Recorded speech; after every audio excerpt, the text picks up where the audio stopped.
All right, let's do some more of these questions. CRM is the largest organization in TWDU. It feels like we're not done with that saga yet, and so very far from completion. Do you remember those Bring Beth Back plastic spoon, fork, spork that broke the internet? It shows Washington, if I remember correctly. Do you think Beth is there as we speak, or was there for a certain amount of time? It feels like the CRM organization is way too big. Yeah, so I don't think we're really done with the CRM either. We still don't have a really good idea of exactly how big they are. I mean, we know they're big, but we've noticed over the years, that they import things maybe from other countries. Does that mean they have bases in other countries, or they are just in alliance with people from other countries? It felt so much in The Ones Who Live like they almost were trying to shore up the CRM storyline, but I don't think that's the case. I think that was a little bit of a misdirection, and they were more just trying to shore up the Rick and Michonne story.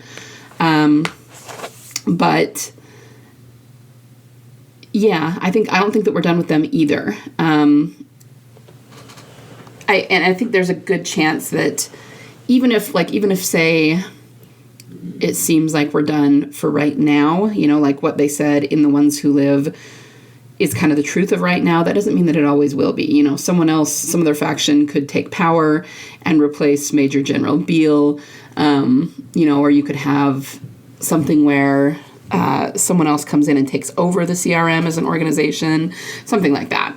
And the other thing is that it was almost unrealistic in the way that they tried to shore it up, because if it's as big as, it seems to be, as they've presented to us over the years, and it wasn't like it was just one person. It wasn't just Major General Beale who was killing people. They made it seem like Rick and Michonne exposed what they were doing to the general population, because it's the military branch that's doing all the killing, right? And the people who are inside the CRM, who are just citizens, don't necessarily know about that. So it made it seem like they exposed that, and then it just went away.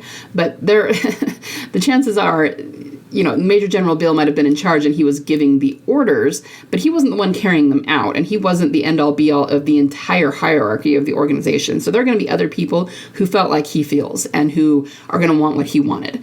And so, yeah, I think we're going to see a lot more conflict with that. And then, of course, just depending on who they've been in contact with in other countries, do they have ties to Jeanette's organization in France and to other places that Daryl will go? Probably. I think we're going to see ties there. We just don't know what they are yet. So I completely agree. As to your question about the spoons, the spoon campaign was a big deal.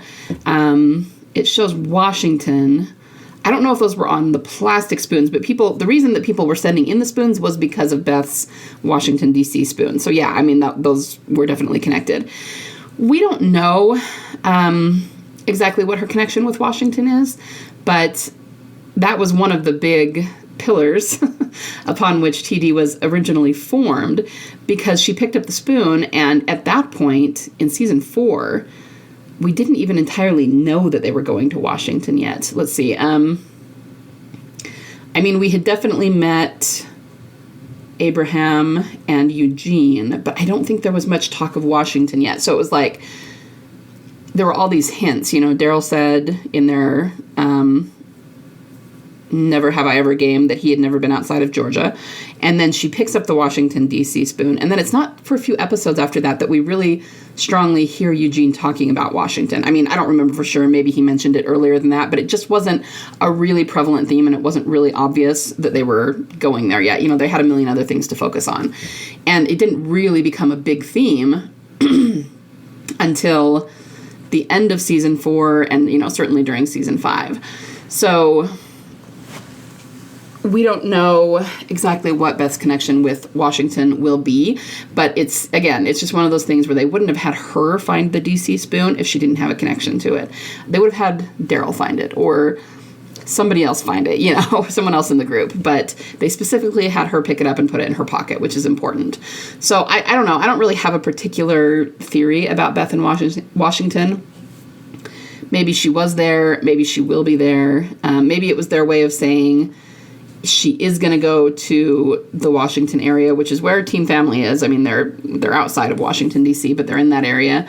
But she's just not going to go there yet, but it was their way of hinting that she would get there eventually if she doesn't go there until after the Daryl Dixon spinoff, after she's revealed alive, after she and Daryl, finally come together and all of that.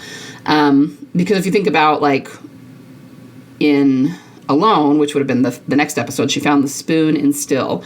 In Alone, he says, it's a famous line that we always point to. He says, "Go up the road, I'll meet you there." And so we kind of have always seen that as symbolic of what was going to happen. She was going to go up the road alone without him, and that was symbolic of them being separated, and then he's going to meet her up there at some point. And that's going to happen in the bigger arc, as well as, what they were saying in that episode. So, with that being the case, her picking up the spoon might have been a way of saying that eventually she will get to Washington, D.C., but not necessarily at the same time as Daryl. And, it's going to take her a lot longer, a lot more roundabout way to get there. But we don't know. Maybe we'll find out that she did have some connection to Washington this whole time that we didn't know about. There's just not really any way to know. It's all speculation. So, but I do think that it's all intentional. So we'll understand it at some point. We just don't yet. So anyway, thank you for your question. The 800 Walkers quote, interview conducted August 25th, 2014. Oh, okay. Thank you so much, Hearts. Keep going. Found this quote for me, and I'm going to show you a couple of pictures of this. This is what the article looks like from HuffPost, and it's just Greg Nicotero opens up about the upcoming season 5. So this was released before season 5 started airing, before we had any idea that, Beth was going to get shot, anything like that. So I'm going to scroll down, and this is where he's actually asked it. The interviewer says, "Your team processed some 9,000 zombies in season 4. How many do you envision making up in season 5? And Nicotero says, "I can tell you that in the mid-season finale that we just finished shooting, there were upwards of 800 walkers for just that episode. I haven't done a tally yet for the season, but being out in the world, it's a bit trickier to avoid walkers. When you're in the prison, you have safe haven. The zombies aren't so much of an everyday occurrence, whereas in this season, we're out in the world at some point, so they are." So yeah, there's no getting away from that, guys. Assuming he wasn't lying through his teeth, and he had absolutely no reason to. The mid-season finale was Coda. They had just finished filming Coda when he gave this interview, and he said there were 800 walkers just for that episode of Coda. We did not see 800 walkers anywhere in Coda. There's walkers in the city, but we only see a few of them, and you could argue, oh, maybe he got his scheduling a little bit off, and it was actually the episode before, the episode after. But we didn't see 800 walkers together anywhere in 5A. We didn't see that many in 509, which was Tyrese's episode, 510, which was them, where the music box woke up. You know what I mean? It's not anywhere. And the only other explanation for it is that there was some sort of walker horde that they filmed with, and it must be that it was filming for the missing 15 days, because they were filming that. They filmed various pieces of it all over the place, but we think that this was something about Beth being left behind, because I think, and I don't know if we have dates on that. Like, I know that the time when she was seen going into the cabin, that was a little bit, that was a little bit earlier in the season, like in the filming season, It wouldn't have been probably when they were specifically filming for 508. But I think that, especially the night scene they filmed that was behind the wall where you couldn't actually see anything except lights, and they were filming at the church, which is probably, more than likely where they tried to bury Beth and couldn't. So it's more likely that was the scene where the walkers came through. I'm pretty sure that was filmed right around the time of Coda. So, yeah. This is just as close as we get to proof that they filmed things that we have not seen, and that there was a huge horde of walkers that came through and something happened. And we think we know what it was. We think it was that the walkers came through and they were trying to bury her, so they had to stop. They put her in a car for safekeeping so the walkers wouldn't eat her, and then they had to run, and then they came back later to try and finish the burial, and she was gone. Like, that's what we think it is. But this is where that comes from. A lot of it, is from comments like this that were never explained. So thank you so much for finding that for us. I will keep that in my archive so that I have the the URL when I need it. I really appreciate you looking for that for me. Honestly, I keep coming back to TD no matter how hard I try to forget it or move on.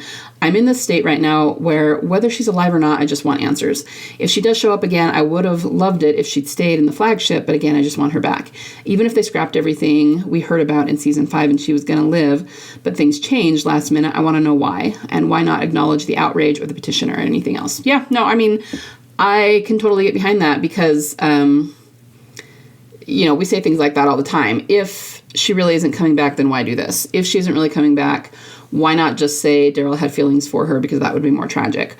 Why not just come out and say, no, I'm sorry, she's not coming back, you're misinterpreting that? Why not tell us what happened? Yeah, why not describe the symbolism for us? Why not give Daryl a more meaningful love interest before now if it really wasn't going to be her? It goes on and on and on. So I agree. And this is the main reason that I haven't left TD. I understand people have left it and come back or have needed a break and things like that. And I just personally haven't needed that. But the reason that I keep coming back to it is because of the unanswered questions, is because of the missing footage. If they ever come out and say, we scrapped it, it's not happening, here's the missing footage that we filmed back then, we are not going to use it, Emily's done with the show, then of course, obviously, we would be done. But they've never done that, and they're still holding back that footage. And they still haven't answered the questions, and there's still so many weirdnesses that have never been explained. And, just the fact that they're, I've said this before too, they're focusing on Daryl getting a love interest now. If it's truly not her, I think we'll know it, and that'll be it. But I'm not worried about that. I 100% think it's going to be her, because all the symbolism points to that. They are replaying Consumed, which is what happened right before Daryl did find Beth back in season 5. They waited to do it until Melissa could do it, so that's obviously an important element. You know what I mean? Everything just points with laser focus toward her returning, coming back now, being Daryl's love interest, what Emily said at the con, the way things have changed, all of it. So yeah, that I completely understand, and I agree. I always say I'm going to keep believing it and talking about it until we get something definitive, and that would mean giving us all the answers. That would mean, showing us the missing footage and telling us what happened back then. And honestly, it would, to some extent, it would mean Emily moving on. She hasn't really moved on to any other big projects. She's done small ones, and every single one of them has been connected to AMC in some way. So, if she completely turns her back on AMC, doesn't seem to be contracted to them anymore and does other things, then even that would be a pretty big hint, but she has never done that. So yeah, totally agree. I'm on board with you. And, the other thing I wanted to say though too, is that when you were first talking about, you keep coming back to it no matter how hard you try or forget it or move on. People in general are more intuitive than they realize, and we tend to tune out our intuition with our logic, right? So the vast majority of people just say, she got shot in the head, she can't be coming back, right? But those of us who are more intuitive, or rather just listen to our intuition a little bit better, we can't seem to get past this. We can't seem to get over it. And I've told the story before too, but I really, when I decided to start my account, I really considered on it for a long time, because I knew it was something I could become very obsessed about, and I knew that we didn't have proof that she's alive, and I also knew that I would be getting a lot of online hate and ridicule, and is this something I really want to put myself out there and do? And you know what I mean? I really considered on it very, very heavily before I started it. But what it came down to is that I felt good about starting it, and I felt like it was real, and I felt like we were right about her coming back. And I couldn't turn away from that. No matter how hard I tried, no matter how logical I was about how many ways this could go wrong, and if she doesn't come back, that could be embarrassing, and all the things, I still felt like it was something I should do. And so that, to me, because I am a really intuitive person and I am very empathic, tells me that there's something here. There's something to this. Maybe it won't play out exactly the way we think, but even saying that, I think it's going to play out exactly the way we think, you guys. I mean, of course, we don't know what all the details will be, but there's just too much too much evidence to the contrary now. So anyway, I feel what you're feeling when you say that. No matter how hard I try to forget it and move on, I keep coming back to it. There's a reason for that, okay? If it really were not a thing, if it was just some fancy we had cooked up in our minds, we would have all moved on by now. Because those things, you can get obsessed about them for a minute, but they're kind of a flash in the pan, and then they're gone, and then you move on with real life. But we haven't moved on. We haven't been able to because there's something here and we can feel that. Okay, that's all I'm trying to say. Let's see, what else have we got? I think I'm going to call it there for the day, but I do have a few more, so I'll probably do at least one more video after this week. So I'll be back soon. Everyone have a wonderful day, and thank you for your questions.